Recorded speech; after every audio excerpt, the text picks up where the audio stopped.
My name is Ethan Walker, and for most of my life, the 2,000-acre ranch my grandfather left me sat untouched on the edge of a rapidly growing county. It wasn't flashy. It wasn't surrounded by luxury homes. It was just open land, cattle pastures, and generations of family history. That's why I nearly dropped the envelope when I opened a property tax notice claiming hundreds of newly constructed homes were somehow sitting inside my ranch boundaries. At first, I assumed it was a clerical mistake. It wasn't. An entire suburban neighborhood had appeared on land I legally owned. Roads, streetlights, parks, fences, driveways, and nearly 300 homes had been built while developers, county officials, and a powerful HOA all acted as if my ranch no longer existed. Bro, when I started digging into what happened, I genuinely couldn't believe it. What looked like a paperwork error quickly became a fight worth tens of millions of dollars, and the people responsible had no idea one forgotten envelope was about to destroy everything they built. The crazy part is that none of this happened overnight. Looking back, all the warning signs were there, but because of how remote parts of my ranch were, I never connected the dots until it was far too late. My family had owned the property for nearly 80 years. Most of the land was leased to neighboring ranchers for grazing, while I focused on running a successful agricultural equipment business 2 counties away. I still visited regularly, but not every corner of the ranch. There simply wasn't a reason to. The property stretched for miles, and much of it remained exactly as it had been for decades. To about 5 years before that envelope arrived, development started creeping closer to the area.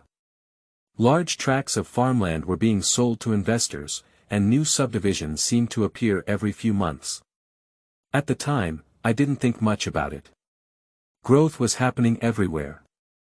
Developers constantly called me asking whether I wanted to sell. Some offered impressive amounts of money. Others tried applying pressure, insisting that urban expansion would eventually make ranching impossible. Every time, I declined. The ranch wasn't just an asset. It was family history. Then things started getting strange. One of my grazing tenants mentioned seeing construction vehicles operating near the southern boundary of the property. I assumed they were working on neighboring land. A few months later, another tenant reported survey markers appearing in places they had never been before. Again, I brushed it off. Survey crews were constantly working throughout the county as development expanded. Nothing seemed unusual enough to raise alarms. What I didn't know was that a major development company had purchased several properties adjacent to my ranch and had begun planning a massive master-planned community. The project promised hundreds of homes, retail space, parks, walking trails, and a homeowners association designed to maintain property values. County officials loved the proposal because it would generate significant tax revenue. Investors loved it because demand for housing was booming. The developers stood to make an enormous fortune. And somewhere during that process, something happened that would eventually change everything. A boundary map filed with county planning documents showed a portion of my ranch as part of the development site. Not a neighboring parcel. Not disputed land. My land. 3,000s of acres don't just disappear on paper by accident. That's exactly why hearing this later completely blew my mind. Multiple reviews, approvals, engineering studies, environmental reports, and construction permits moved forward using that same incorrect information. Somehow, every checkpoint that should have caught the problem failed. Construction began. Roads were graded. Utility lines were installed. Concrete foundations were poured. Month after month, the project expanded deeper into territory that legally belonged to me. Meanwhile, I remained completely unaware. The most unbelievable part is that the people involved weren't operating in secret. They held public meetings. They advertised future home sales. They published development plans online. The project became one of the largest residential expansions in the county. Yet because I wasn't actively searching for information about subdivisions miles away from my house, the entire thing unfolded without ever appearing on my radar. By the 3rd year, families had started moving into completed homes. The HOA became operational. New residents planted gardens, built patios, and proudly posted neighborhood photos online.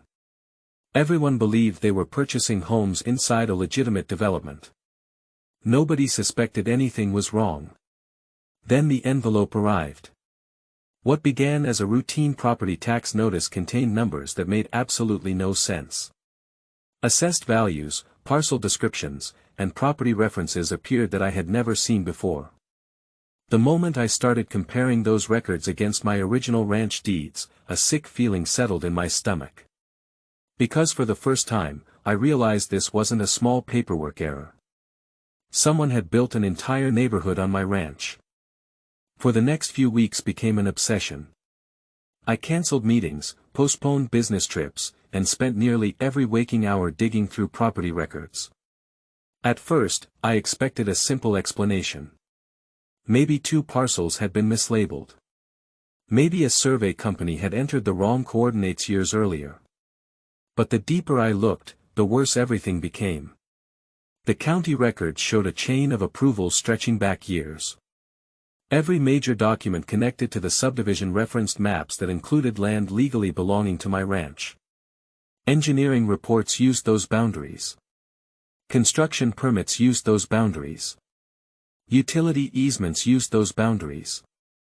Somehow, an error that should have been caught immediately had become embedded into the entire project.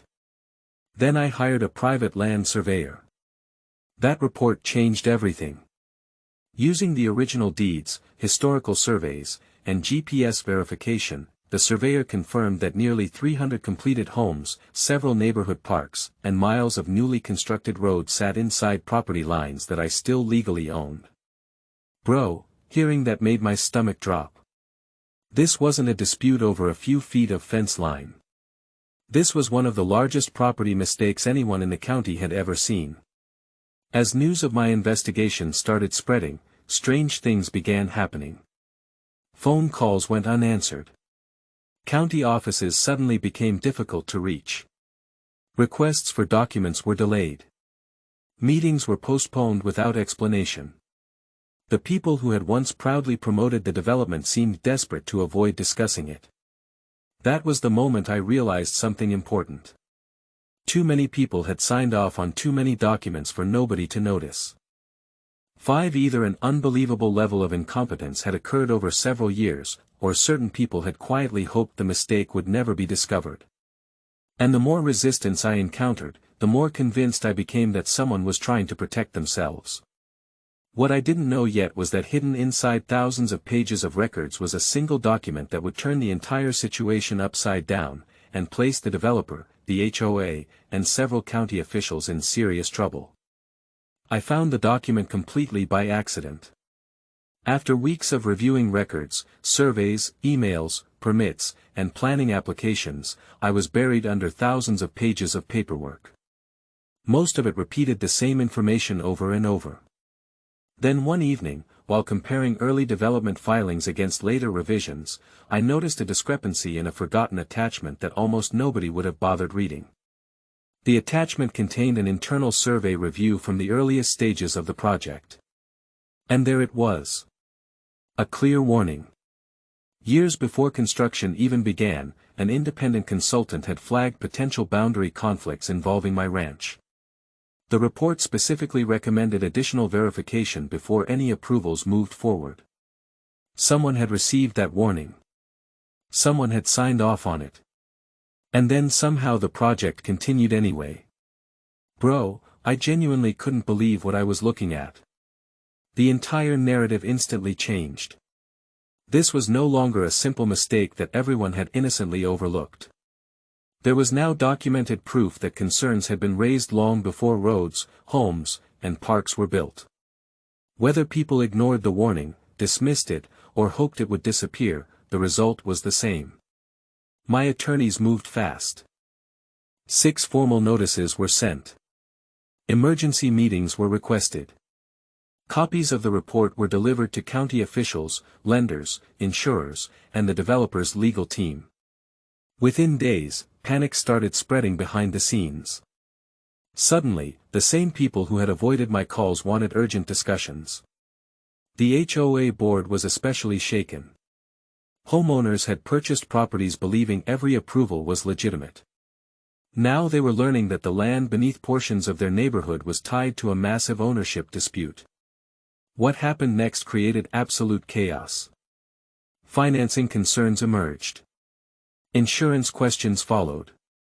Legal teams scrambled to determine who knew what and when. The developer faced growing pressure from multiple directions at once. And for the first time since opening that envelope, I realized something important. The people who had spent years acting like my ranch didn't exist were finally being forced to acknowledge it, and the consequences were only beginning. The pressure became impossible for the developer to ignore.